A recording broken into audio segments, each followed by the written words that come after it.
Frederick Henri Seymour was an American writer, editor, and inventor. Born in 1850 in Waterbury, Connecticut, as the son of Frederick Julius and Florentine Mary Seymour. In 1878 he married Sarah, daughter of Colonel Valentine C. Hanna, and in 1904 he married his second wife, Grace. Among the inventions recorded under his name we have the, quote, Acme twisted wire handle wrench, which had ceased manufacture by 1915. He died in Detroit in 1913. All this information has been compiled by GarageJournal.com, who have brought together at least a smattering of details about Seymour, who otherwise is mostly unknown on the internet. The reason we're talking about Seymour is that, of course, he also wrote some fiction on the side, usually under the pseudonym of Lord Gilhooly. He wrote 5 books, his first possibly being his The God You'd of BC 763 from circa 1896. His published works include Gilhoolisms, comedically illustrated, then Ye Wisdom of Confucius or Ye Mummified Finger, The God of Yutso BC 763, Son or the Wisdom of Uncle F, the Modern Yutso, with a cloth binding intentionally made to look bedraggled and also made out of denim, and then Maugis Ye Sorcerer.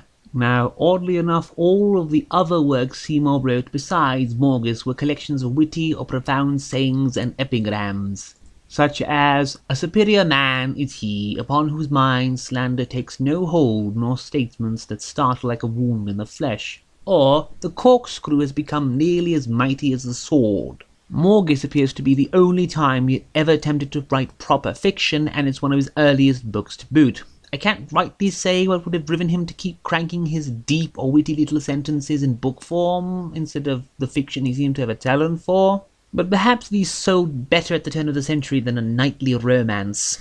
Maugis Ye Sorcerer, from the ancient French, a wonderful tale from the writings of ye mad savant of ye Mason Maugis in the old city of Mouzon, France, was published in 1898. The book begins with the dedication to the fools who composed the Société d'Ethnographie of Nancy, France.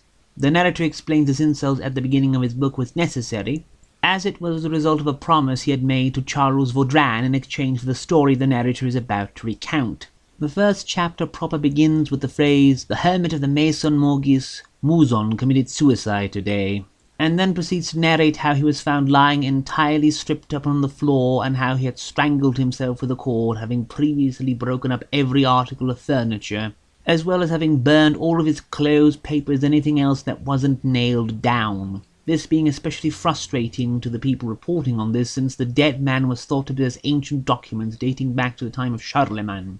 The narrator then recounts how 3 months prior he had travelled to the ancient quaint little town of Mouzon, where he was told he could find the home of Maugis, famous warrior sorcerer. He wishes to see it, but is advised the present occupant is a crazy old cook who gets very violent if someone tries to pry their nose into his affairs.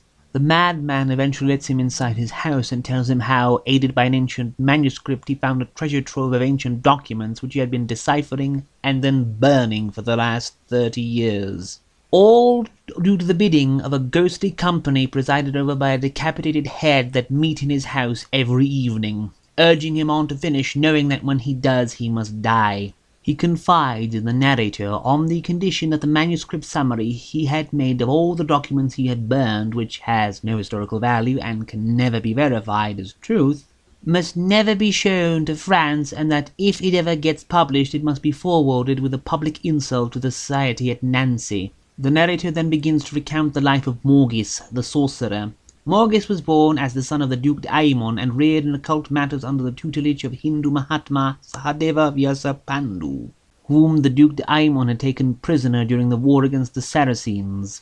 The story proper begins in 779 AD. The Duke Aimon is here forced to try and secure the compliance of his brother, the Duke d'Erguemont, to obey the summons of Charlemagne.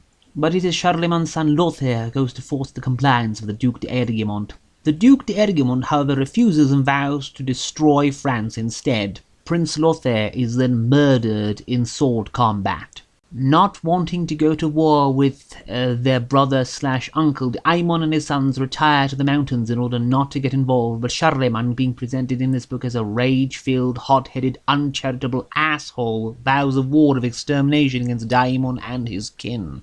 Yet when the Ergimon decides to surrender, he is still murdered by the cowardly Ganelon, servant of Charlemagne, who subsequently pardons him, which infuriates both the Duke's widow as well as Maugis, who openly calls Charlemagne out on it. What follows is a lengthy chronicle of the knightly deeds of Maugis the Sorcerer and his kin in their opposition to Charlemagne. Maugis and his brethren become outlawed by order of Charlemagne, yet at the same time there is still the matter of Maugis's beloved Yolande, who remains as a hostage at Charlemagne's court to force the compliance of Yon, king of Aquitaine. Maugis decides to go and offer him succor after Yon got deposed by the Saracen leader Bolak Akasir and then fled to Bordeaux, where the Saracens went on to besiege him. At the same time, the uncle of the cowardly Ganelon, the Abbey of Goriu, wants to drive Maugis and Yolande apart to aid Ganelon's own suit of Yolande, as well as try to drive a wench between Maugis and his benefactor Yon. And despite the succor Maugis had offered to the Christians Aquitaine, Charlemagne still seems adamant as ever to send his army after him and to kill Maugis and all of his relatives. The novel is full of conspiracies, betrayals, and knightly battles, more of a knightly romance than a supernatural novel, and somewhat at odds with the rather grim gothic opening chapter. This is still a very entertaining book, and if someone wishes to have an experience of the kind of knightly novels popular in Europe before Cervantes took the piss out of them in Don Quixote and doesn't want to read 600-700 pages worth of 3 volumes of a knightly romance proper, this is a very good alternative.